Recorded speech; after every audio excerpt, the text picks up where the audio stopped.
online ya. Baik, ini sekarang kita berikan bahan dari BPK RI ya, bahwasanya metodologi pemeriksaan keuangan ya. Jadi ini dari PPL ya, Pendidikan Profesi Lanjutan BPK ya. Terus diklat BPK gitu ya. Nah, ini saya sedikit mau menjelaskan mengenai pemeriksaan keuangan.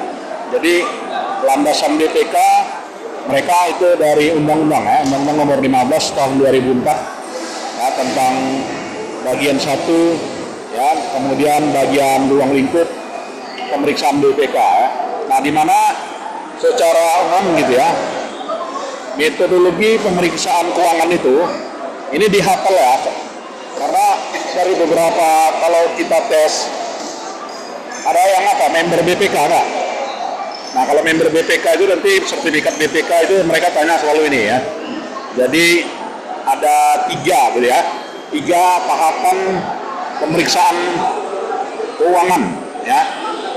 3 tahapan pemeriksaan keuangan, di mana yang pertama disebut dengan tahap perencanaan ya, yang kedua disebut dengan tahap pelaksanaan, dan yang ketiga disebut dengan tahap pelaporan gitu ya. Nah, tahap perencanaan meliputi ada 10 tahapan. Nah, ini ada 10. Tahapan pelaksanaan itu ada 10 juga, gitu ya. Ada 10. Kemudian tahapan pelaporan itu ada 2. Nah, jadi ada 12 tahapan standar pelaksanaan pemeriksaan ya. Ya, ini menurut standar pelaksanaan pemeriksaan oleh BPK RI. Nah, di mana tahapan perencanaan di sini itu adalah pemahaman pemeriksaan ya, dan juga harap dan surat penugasan, itu yang pertama ya. Yang kedua pemahaman entitas ya, dan juga proses ya. Dan yang ketiga itu adalah pemahaman hasil pemeriksaan dan pemeriksaan sebelumnya juga, itu tahapan yang ketiga ya kan. Tahapan yang keempat itu adalah pelaksanaan prosedur analitik. Nah, jadi tahapan pelaksanaan prosedur analitik di sini yaitu pemahaman atas pengujian pengendalian internal ya. Jadi pengendalian internal auditi jadi itu dipahami dan ada hubungannya dengan prosedur analitik. Oke ya, jadi apabila pengendalian internal lemah, maka dampaknya kepada prosedur analitik harus kuat gitu ya. Kemudian tahapan yang kelima itu adalah pemahaman atas pengendalian internal. Pemahaman atas pengendalian internal mulai dari pemisahan fungsi gitu kan, kemudian otorisasi, kemudian verifikasi gitu ya. Nah, di sini tahapan yang kelima gitu ya. Ini wajib diketahui oleh auditor pemeriksa ya. Tahapan yang ke-6 itu adalah identifikasi penilaian resiko ya, resiko awal ya. Jadi nanti penilaian terutama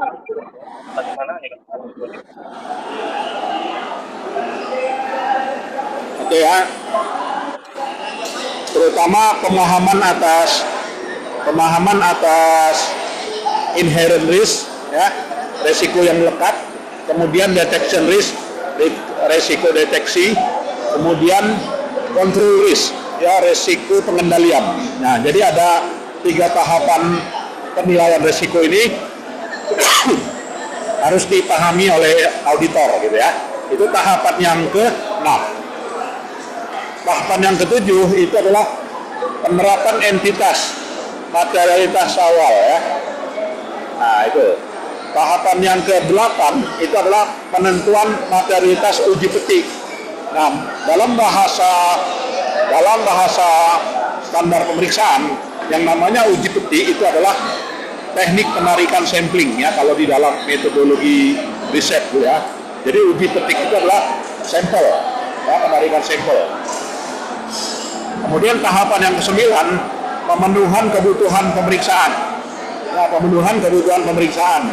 Jadi mulai dari pengujian substantif, pengujian analitik, kemudian uji petik, gitu ya, kemudian penilaian risiko awal, gitu ya. Nah ini udah masuk pada tahapan pemenuhan kebutuhan pemeriksa, gitu ya. Kemudian baru yang ke-10 adalah penyusunan program. Nah jadi penyusunan program di sini mulai dari pemeriksaan program dan juga kelengkapan program, gitu ya. Nah itulah yang namanya 10 tahapan ya, 10 tahapan perencanaan. Kemudian tahapan pelaksanaan di sini ada 10 juga. Nah, pertama itu adalah pelaksanaan pengujian pengendalian internal. Nah, jadi pengendalian internal tadi diuji, ya diuji. Kemudian bagaimana nanti pemeriksaan pengujian pengendalian ini nanti akan kita bahas ya. Kemudian yang kedua itu adalah penyesuaian tingkat resiko. Nah, jadi resiko yang sudah dikenali, baik itu inherent risk, detection risk, dan juga control risk, itu dibobot skor ya, diberikan persen. Setelah itu prosedur pengujian. Nah, prosedur pengujian ya. Kemudian pelaksanaan pengujian ya, yaitu pelaksanaan pengujian substantif. Kemudian evaluasi pelaksanaan terhadap pelaksanaan pengujian substantif. Gitu ya. Kemudian yang ke-6 ya. Ya, yang ke-6 itu adalah pelaksanaan prosedur tambahan ya jika diperlukan. Kemudian yang ke-7 penyusunan dan penyampaian temuan pemeriksaan ya. Artinya di sini kita melakukan apa ya? Melakukan penyampaian temuan dan juga jurnal penyesuaian. Kemudian adalah perolehan surat representasi. Nah, jadi perolehan surat representasi di sini adalah manajemen letter dari auditi. Oke. Kemudian yang ke-9 pelaksanaan prosedur analitik akhir. Nah, ini yang ke-9 ya.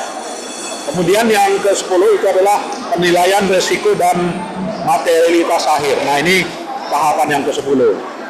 Nah, sedangkan tahap pelaporan itu 2 aja, yaitu penyusunan perubahan LHP, ILHP, dan penyusunan konsep akhir penyampaian LHP ya, laporan hasil pemeriksaan. Nah, jadi ini ada 12. Nah, sekarang secara umum terangnya seperti inilah ya. Dan ini sesuai dengan juklak pemeriksaan keuangan BPK gitu ya. Nah, jadi juklaknya tahapan pemeriksaan keuangan mulai dari tahapan perencanaan ya ada 10, kemudian tahapan pemeriksaan keuangan itu ada 7 ya, dan juga tahapan pelaporan pemeriksaan itu ada 2 ya. Nah, ini baik. Nah, kemudian juga kita dilakukan dalam metodologi pemeriksaan interim di sini, kita mengukur ukuran kinerja pemeriksaan ya dengan standar pemeriksaan dan juga panduan manajemen pemeriksaan. Nah, di mana di sini dalam pelaksanaan pemeriksaan interim, pertama kita melakukan pengujian standar pengendalian internal. Yang kedua, analisa risiko ya. Yang ketiga, pengujian substantif terbatas ya. Nah, sedangkan hasil identifikasi pemeriksaan meliputi pengujian SPI, pemutakhiran matrik risiko, laporan temuan pemeriksaan. Nah, ini merupakan tahapan yang namanya interim audit. Oke. Nah, kemudian dalam tahapan perencanaan di sini kita lihat yang pertama tadi ya, ada pemahaman tujuan pemeriksaan. Jadi pemahaman di sini kita melihat regulasi gitu ya. Jadi berkaitan dengan regulasi ya kan, kemudian juga ya namanya pemeriksaan keuangan negara ya kan, itu tidak lepas dari regulasi. Mulai dari PP, undang-undang ya kan, kemudian juga juklak, kemudian juga yang lainnya ya. Nah, ini contoh tujuan penugasan ya. Jadi contoh tujuan penugasan ditentukan ya, tujuan penugasan, harapan penugasan gitu ya, jangka waktu gitu ya. Nah, ini dia ditentukan ya dalam yang namanya harapan dan tujuan penugasan ya. Kemudian perencanaan pemeriksaan keuangan. Nah, di sini dia yang kedua ya, itu pemahaman entitas. Jadi kalau kita memahami entitas yaitu sesuai dengan SPKM, kemudian sesuai dengan SPAP, kemudian sesuai dengan Undang-Undang 17 dan juga Undang-Undang dan juga standar akuntansi pemerintahan SAP ya. Nah ini contoh pemahaman entitas ya. Jadi kita memahami entitas mulai dari jenis apa ya, jenis emiten gitu ya. Nah itu. Ya. Ya, tahapan yang ketiga adalah pemahaman hasil pemeriksaan. Nah, pemahaman hasil pemeriksaan meliputi memahami tujuan pemeriksaan, memahami entitas, memahami hasil pemeriksaan, pelaksanaan prosedur analitik, pemahaman sistem SPI, identifikasi resiko awal, penetapan materialitas, penentuan uji peti, ya, pemenuhan kebutuhan pemeriksa dan penyusunan program ya. Nah ini. Sedangkan temuan hasil pemeriksaan, nah ini disajikan dalam bentuk rekapitulasi gitu ya. Jadi per tahun ya, per tahun, kemudian temuannya, nilainya gitu ya. Nah itu ditentukan nilai rekomendasinya gitu ya. Kemudian juga sesuai dengan rekomendasi dan juga status tindak lanjut. Jadi dalam bentuk matrik ya. Nah, kemudian adalah perencanaan pemeriksaan yang keempat, yaitu pelaksanaan prosedur analitik. Nah, prosedur analitik di sini meliputi apa ya? Prosedur analitik di sini adalah yaitu dengan melakukan analisa horizontal dan analisa vertikal, gitu ya. Jadi analisa horizontal meliputi apa tadi ya? Nah, misalnya total pendapatan, total belanja itu vertikal ke atas ya. Kalau dia ke samping, nah itu namanya horizontal. Itu ya. Yang kelima adalah pemahaman atas sistem pengendalian internal. Nah, jadi pemahaman atas pengendalian internal itu ada hubungannya tadi dengan uji peti ya. Jadi kalau uji petinya tinggi atau rendah sangat tergantung dari pengendalian internalnya. Jadi kalau pengendalian internal kuat, maka dampaknya pada apa ya, pemahaman atas kemudian internal pada jumlah sampel, begitu ya.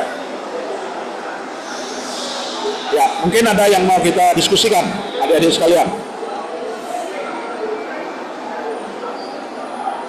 Ya, mungkin nanti bisa kita baca-baca ya, yang namanya apa ya, yang namanya SPAP ya.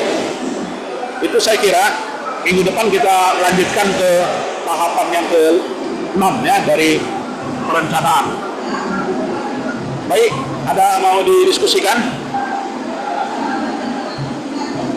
Baik, kalau tidak ada silakan di absen ya, jangan lupa ya. Ya, terima kasih, dan ini saya rekam dan recording nanti saya share ya. Terima kasih di link apa saya di link YouTube-nya ya. Terima kasih, selamat sore, assalamualaikum warahmatullahi wabarakatuh. Sore Pak. Terima kasih, Pak.